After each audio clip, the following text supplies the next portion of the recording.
Recording is on. Cool. I guess also, do you have any like other questions, or do you just want me to give a brief overview of kind of like what I do? I'd say just give a brief. Sorry, there's an echo on my end. Just give a brief overview, and then we did have some questions come in before, so I'll just ask them at the end and see which ones you didn't already answer. Okay, cool. Hi, everyone. My name is Megan. I'm a junior at the University of Illinois at Chicago, studying computer science, but I'm currently on a gap semester interning at NASA at the Goddard Space Flight Center. Excuse me.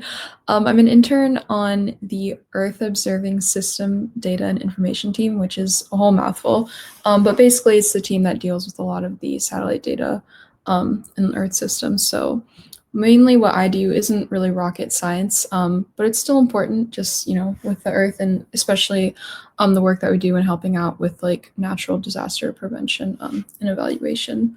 So I guess first I'll go into kind of what I'm doing. So I work with another intern, and we're basically working on this method called usage-based discovery, which is a new search method for how researchers and students can look up different applications.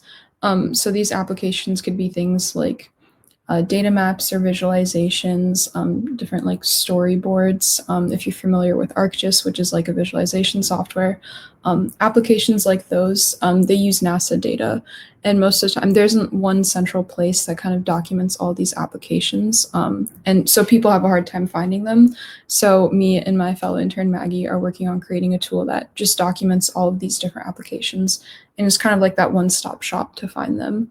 And I guess one of the challenges that I'm facing, I guess, within this internship, just like on the project, is a lot of researchers don't always like to document which data sets they're using, specifically which NASA data sets they're using.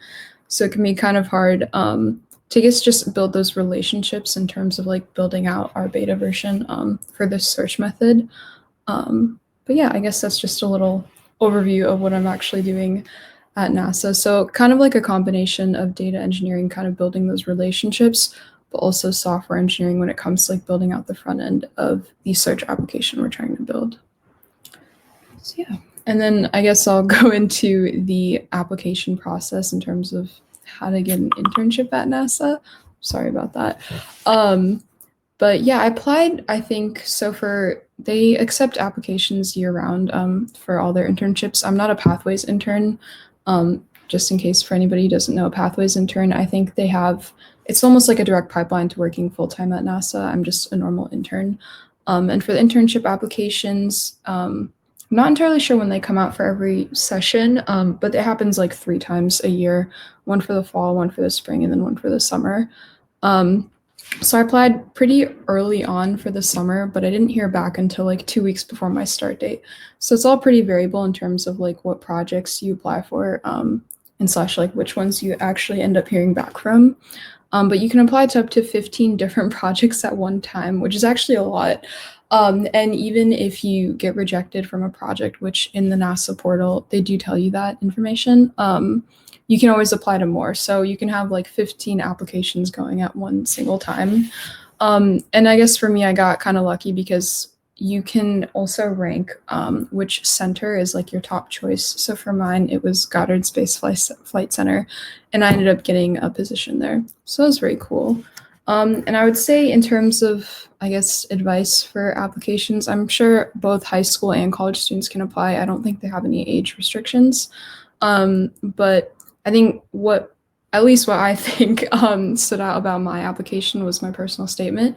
And I will say that just advice that I've given to other people who are also interested in NASA or working at NASA is I'm sure they get that pretty cliche statement, oh, working at NASA is my dream job. So I would avoid stating that in your application, and instead really go more in depth into like the impact and why you really appreciate NASA for what it is. And try to steer clear of the really cliche statements and come up with something original and why, what it means to you.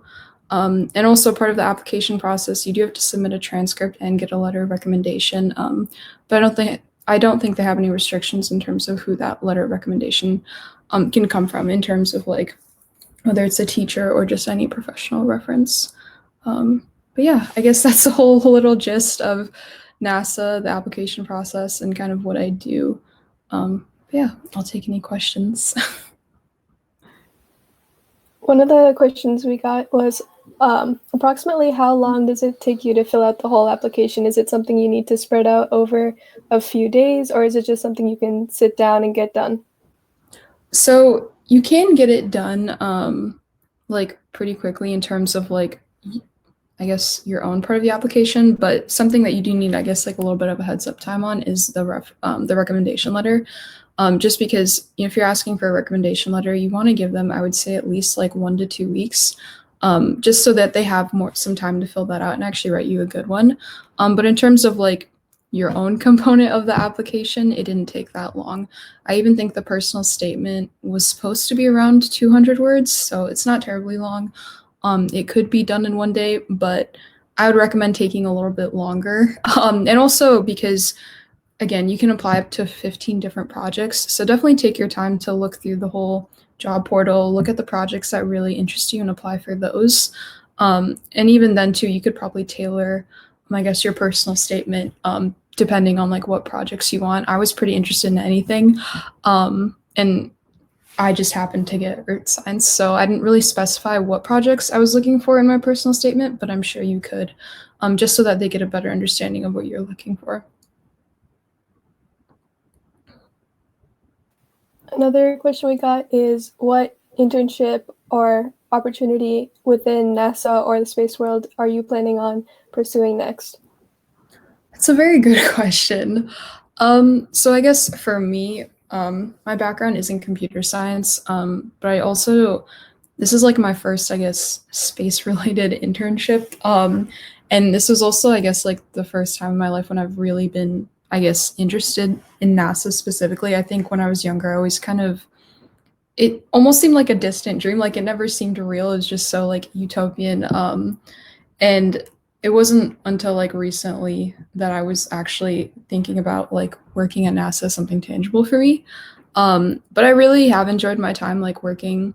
And all the people I work with are incredibly smart. And they just have really good ideas and they make me think about things in a lot of different ways.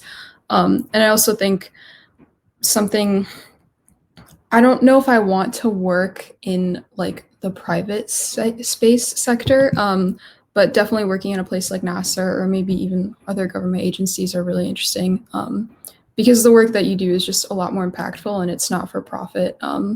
So in terms of where next, I honestly can't say, but at a place like NASA, or even if it is NASA, I'd be excited to work there again. So another question we got was, what exactly do data engineering interns do? Like you went into it a little bit at the beginning, but how does data engineering differ from general software engineering or computers engineering? Excuse me.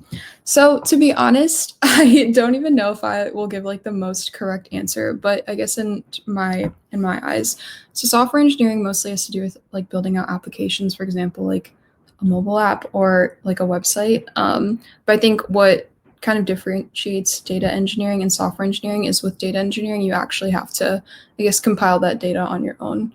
So for example, like for me, we're working on this usage-based discovery method. So me and my fellow intern actually have to go out and search for these different applications and actually like build those relationships that we're going to be feeding into the database for our beta version that we're building. And also another part of, I guess, the data engineering side, which I'm working on as well, but it's definitely a lot more challenging than I anticipated it to be, is the automation of, I guess, data collection. So for example, I think, like I mentioned earlier, there isn't already a source that documents all of these applications that are using NASA data. So we have to go out and find them manually. But there are certain, I guess, articles, research articles, or even like research papers that maybe they do have hints or clues as to, what other sources are using NASA data to actually build out like these digital applications. So also part of like this internship is to automate the way that we're doing that, whether that's through like web scraping or maybe even NLP to just find those clues that kind of hint at that relationship building. That would also be considered as part of data engineering, is using those automated methods to find the data that you would use and analyze. That's honestly all the questions we had right now. So thank you so much for your time. Yeah, thank you. And feel free to reach out, I think on LinkedIn, if any of you guys have any questions. But thank you so much for having me.